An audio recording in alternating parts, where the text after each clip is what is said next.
Salam sejahtera semua. Utama TVS edisi 23 Jun 2021 bersama dengan saya Mara Suji dan ini antara paparan utama malam ini. Misteri kejadian simbahan cat merah kini terjawab dengan penangkapan 3 suspek di sebuah permis perniagaan di Matang.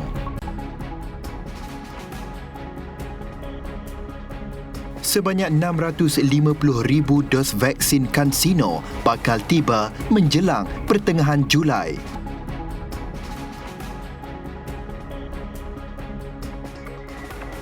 Majlis Islam Sarawak MIS membenarkan orang ramai mengikuti solat Jumaat dan fardu di masjid dan surau dengan jumlah jemaah yang dihadkan pada satu-satu masa.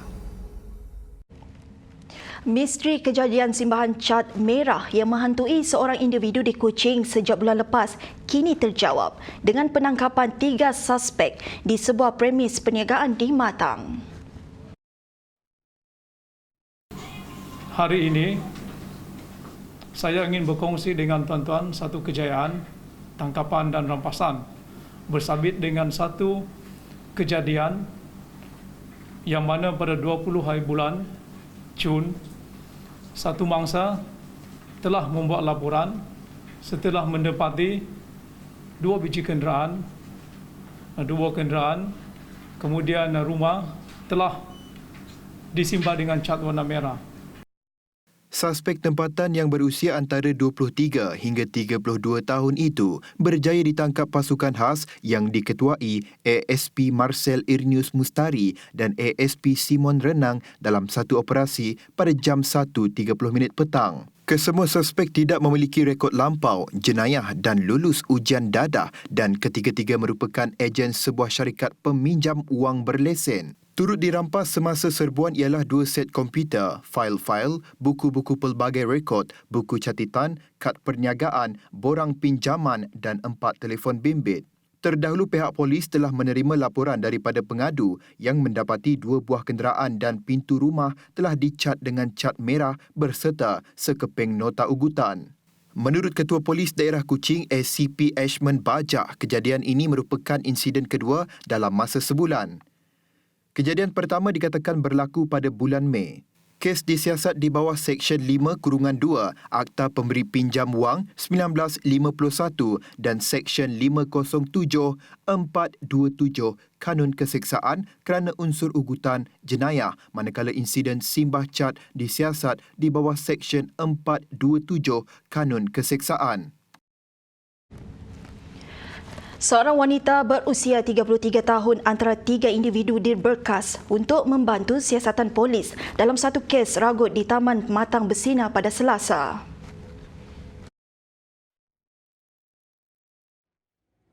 Tangkapan pertama merupakan satu lelaki Melayu berumur 24 tahun tidak bekerja. Lelaki ini mempunyai 4 rekod lampau. 1 di bawah Akta Dadah Berbahaya, manakala 3 lagi adalah jenayah kekerasan. Polis turut merampas sebuah motosikal jenis Honda Wave warna hitam, 1 batang anak kunci motosikal dan 1 helmet warna hitam. Suspek turut mengaku bahawa telah melakukan ragut ini bersama lagi seorang lelaki Melayu yang masih bebas. Manakala tangkapan kedua pula adalah satu perempuan berketurunan Jawa dan turut tidak mempunyai pekerjaan. So, peranan perempuan ini, iaitu tangkapan yang kedua, adalah untuk menjual rantai leher yang diragut tersebut. Dalam kejadian 10.45 pagi Selasa, mangsa dikatakan sedang berada di perkarangan rumah dan didatangi 2 lelaki yang menaiki sebuah motosikal. Dalam kejadian tersebut, suspek bertindak meragut rantai leher mangsa yang dianggarkan bernilai RM6,000. Sarawak dijangka menerima bekalan vaksin dos tunggal jenis CanSino mulai bulan hadapan. Menurut Timbalan Ketua Menteri Dato' Ahmad Douglas Ugambas, sebanyak 650,000 dos vaksin bakal menjelang pertengahan Julai.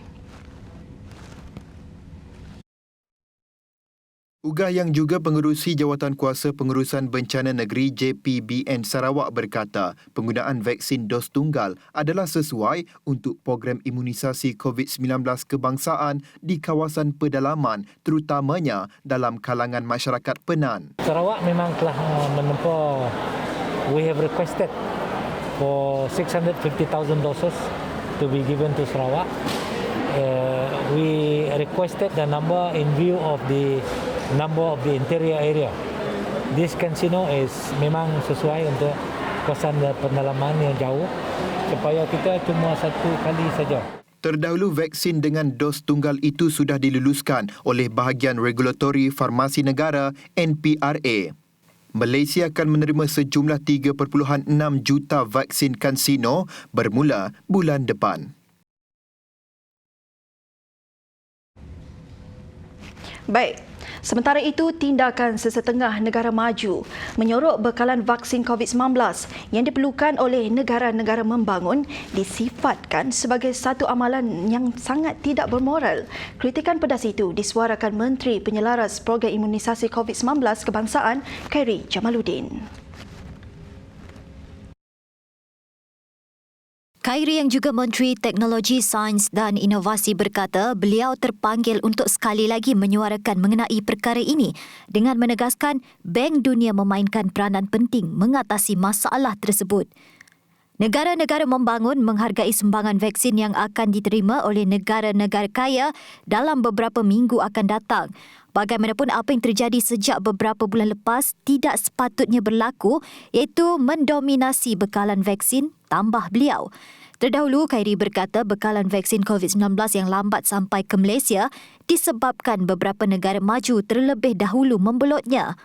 Tindakan negara maju itu menyebabkan bekalan vaksin di kebanyakan negara seluruh dunia termasuk Malaysia terjejas sekaligus mengehadkan jumlah pemberian vaksin yang boleh diagihkan setiap hari.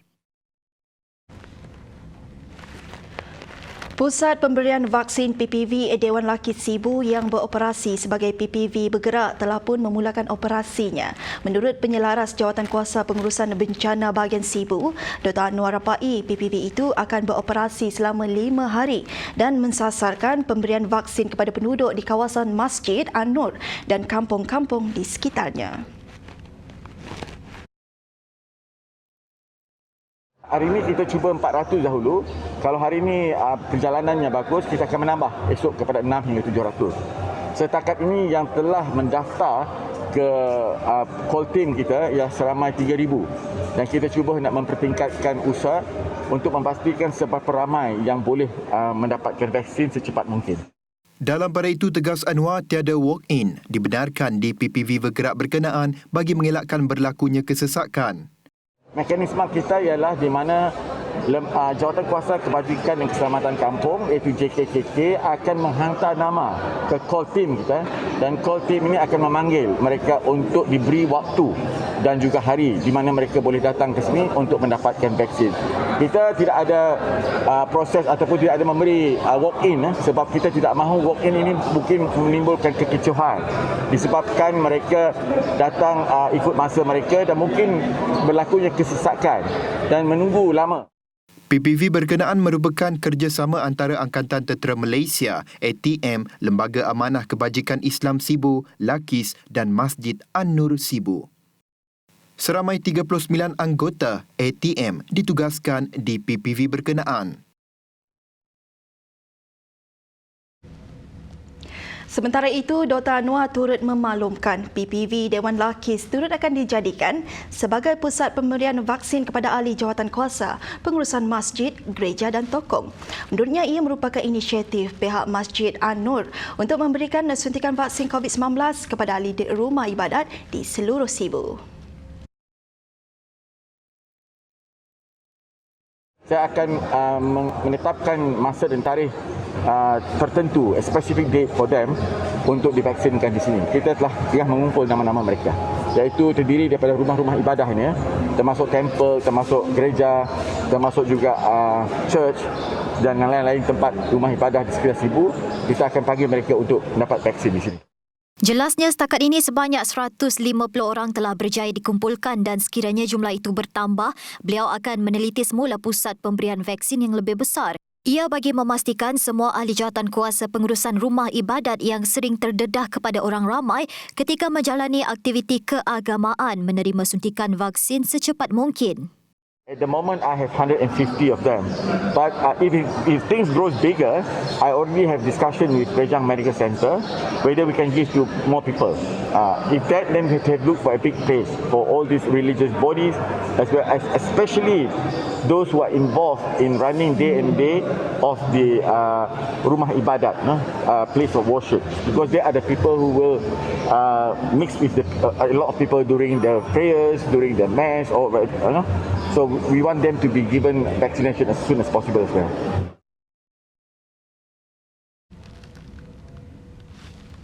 Sebanyak 4 pusat pemberian vaksin PPV dibuka bagi memudahkan penduduk bahagian Sarike untuk mendapat suntikan vaksin secara janji temu. Residen bahagian Sarike Felician Tan Yahua berkata, kesemua pusat tersebut beroperasi di Dewan Suara Sarike, Dewan Masyarakat Meradung, Dewan Masyarakat Julau dan Pakan. Bagaimanapun, beliau menasihatkan penduduk supaya untuk tidak hadir secara walk-in. Apa yang berlaku untuk 4 PVV ini, mereka menggunakan MySejahtera, temu janji. So tiada istilah walk-in sebenarnya. Apabila temu janji, orang itu tidak datang, KKM bersama pejabat daerah akan menggunakan senarai reserve list kata kita, di mana senarai itu memang dah ada registered dengan pejabat daerah. Dan orang ini akan dipanggil untuk datang menggantikan mana-mana yang tidak hadir. Bagi PPV bergerak, pihaknya dengan kerjasama pejabat daerah, ketua kaum dan ketua masyarakat, termasuk tuai rumah sudah mempunyai senarai nama penduduk di lokasi yang ditetapkan. For example, kalau PBB outreach itu mensasarkan 400, kita dah ada senarai nama. So, senarai nama ini akan digunakan pakai untuk menyuntik dahulu. Lepas itu, apabila proses pendaftaran dan suntikan telah selesai, nama-nama ini akan di-key in ke dalam sistem MyVas. So, bermakna, even though mereka disuntik dahulu, dibuat manual registration dan urusan selesai, pihak KKM akan membuat back-end, di mana mereka akan key in dalam sistem MyVas. Itu yang berlaku sebenarnya. Langkah bersepadu yang dilaksanakan itu merupakan inisiatif penting bagi mempercepatkan proses pemberian vaksin di Sarike. Malah, kerjasama padu semua pihak termasuk agensi yang berkaitan membolehkan program vaksinasi bergerak itu berjalan lancar. Penduduk juga perlu mengambil peluang keemasan yang disediakan untuk melindungi diri dan keluarga selain membantu mencapai sasaran imuniti berkelompok. Lagi perkembangan PPV di luar bandar. Kesukaran penduduk menghadiri janji temu suntikan vaksin mendorong klinik kesihatan Delok di Lubuk Antu mengambil inisiatif untuk mengadakan program outreach vaksinasi di kawasan Ulu yang jauh. Biarpun terpaksa mengharungi beberapa halangan, namun para petugas kesihatan yang terlibat tetap cekal.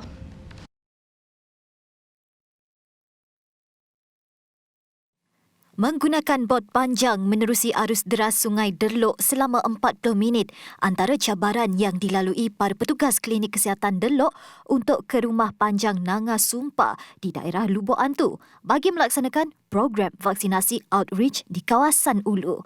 Menurut penolong pegawai perubatan Alvin Luger, usaha mereka ini mengkhususkan kepada mereka yang mengalami masalah logistik serta mereka yang tidak berkemampuan untuk berjalan.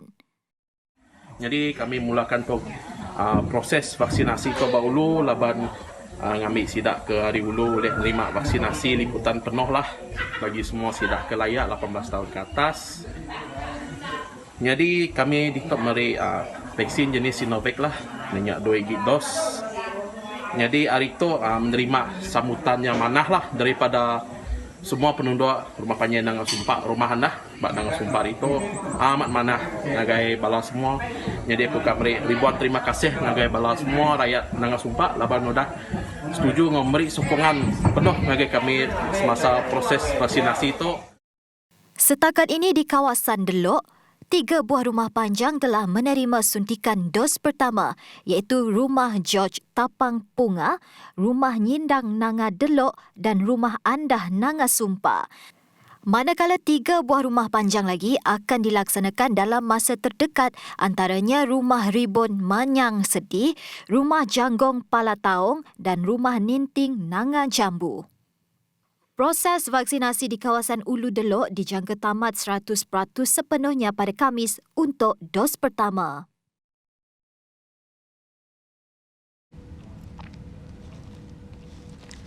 Usah abai pengambilan vaksin bersama kita lindungi komuniti di kawasan Tanah Tinggi Baklalan.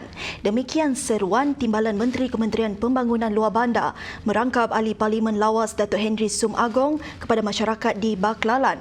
Kata Henry, jika terlepas mereka terpaksa menunggu hingga akhir bulan Julai atau awal Ogos untuk menerima suntikan vaksin COVID-19 daripada pihak Kementerian Kesihatan Malaysia daerah Lawas. 2 PPV disediakan di Bakalalan, 1 di Dewan Masyarakat Bakalalan dan 1 lagi di Dewan Masyarakat Long Semado. Sekali lagi menyeru supaya penduduk kita di sini tampil, khususnya yang sudah berdaftar. Yang belum berdaftar pun boleh walk in dan akan dilakukan pendaftaran serentak dengan vaccination yang akan dilakukan di Dewan ini. Pasukan Perubatan Angkatan Tentera Malaysia ATM daripada Batalion Pertama ATM Kem Muara Tuang, Kuching akan berada di Bakalalan dan Long Semado bermula 22 hingga 27 Jun ini untuk memberikan suntikan vaksin COVID-19. Program ini dijalankan oleh ATM dikenali sebagai Combat Medic Vaccination Team CMVT. Sementara itu, Angkatan Tentera Malaysia ATM yang memulakan perkhidmatan vaksinasi di kawasan pendalaman menerusi Combat Medic Vaccination Team CMVT masih menerima penduduk yang hadir secara walk-in. Okey, untuk sambutan hari ini seperti yang dijangkakanlah, kami hari ini menjangkakan untuk memberi suntikan sekitar 250 orang satu hari, tapi turnout kehadiran hari ini sudah mencapailah, tapi kami juga masih dibuka kepada yang walk-in sekiranya pada saat terakhir mereka bertukar fikiranlah untuk menerima vaksin sehingga pukul 4 petang pada hari ini. Dr. Amir turut menggesa penduduk yang layak untuk tampil segera mendapatkan vaksin. Okey, pada penerbangan semalam kami membawa bersama 600 dos vaksin lah sesuai dengan jumlah penduduk di Baklalan. Jadi diharapkan semua penduduk yang ada yang layak menerima vaksin boleh turun hadir menerima vaksin lah supaya ke 600 dos ni dapat dihabiskan lah. Jabatan Kesihatan Negeri Sarawak mengisytiharkan 4 kluster baru iaitu kluster Sungai Kotak, Meradong, kluster Nangatada, Kanawit, kluster Jalan Kuala Tatau dan kluster Tanjung, Lelengau dan Pakan. Ini menjadikan jumlah kluster yang masih aktif di Sarawak sebanyak 97 kluster dengan 18 kluster merekodkan 192 penambahan kes baharu. Sementara itu, Sarawak mencatatkan 577 kes baru COVID-19 dengan 51.99% daripada jumlah kes dikesan di 5 buah daerah iaitu di Kuching, Pakan, Bintulu, Kanawit dan Meradong. Jumlah kumulatif kes di Sarawak kini meningkat kepada 61,566 kes. Turut dilaporkan 3 kes kematian baru melibatkan jangkitan COVID-19 yang membabitkan 2 buah daerah iaitu 2 di Sarike dan 1 di Sibu. Jumlah kematian di negeri ini kini meningkat kepada seramai 392 orang. Majlis Islam Sarawak MIS membenarkan orang ramai mengikuti solat Jumaat dan fardu di masjid dan surau bagaimanapun jumlah jemaah dihadkan bagi membolehkan penjarakan fizikal 1 meter dipatuhi. Menerusi kenyataannya pada Rabu, solat Jumaat di Masjid Jamik Negeri Sarawak, jumlah jemaah tidak melebihi 200 orang pada satu-satu masa, manakala di bahagian daerah kecil Kariah 100 dan surau tidak melebihi 50 orang. Manakala bagi solat fardu pula, bilangan jemaah dihadkan kepada 100 orang di Masjid Jamik Negeri Sarawak dan hanya 50 orang di masjid bahagian daerah dan daerah kecil Kariah dan surau. Had jemaah itu adalah termasuk pegawai masjid dan jawatankuasa pengurusan.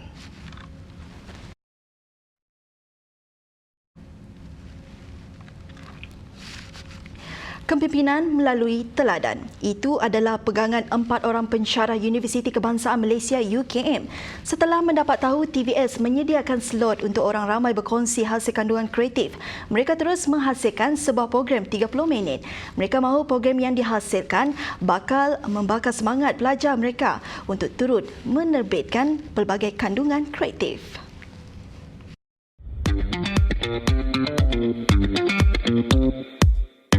Santai, casual tetapi cerdik.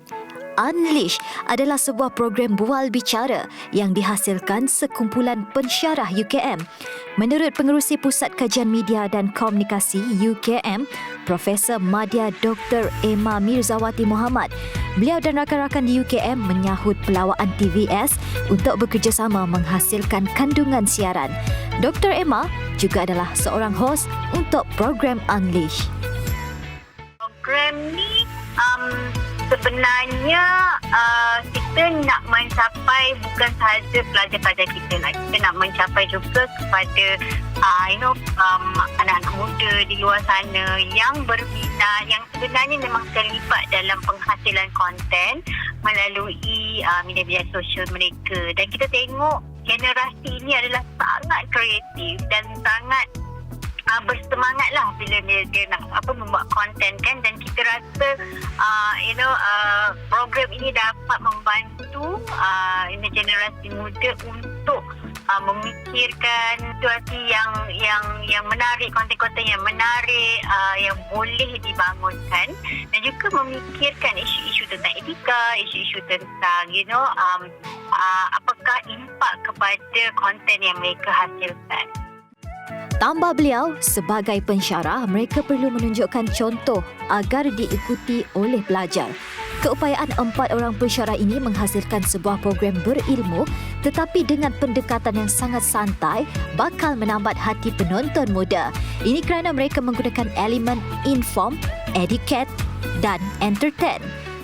Sebenarnya program ini adalah refleksi sebenar kami di kelas. Kita tidak ada hierarki antara pelajar dengan pensyarah.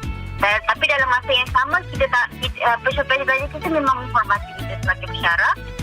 Mereka boleh berkomunikasi dengan kita dengan berani, dengan boleh berjenaka dengan kita. So saya rasa konsep ini merapatkan jurang lah antara pensyarah dengan tentunya student.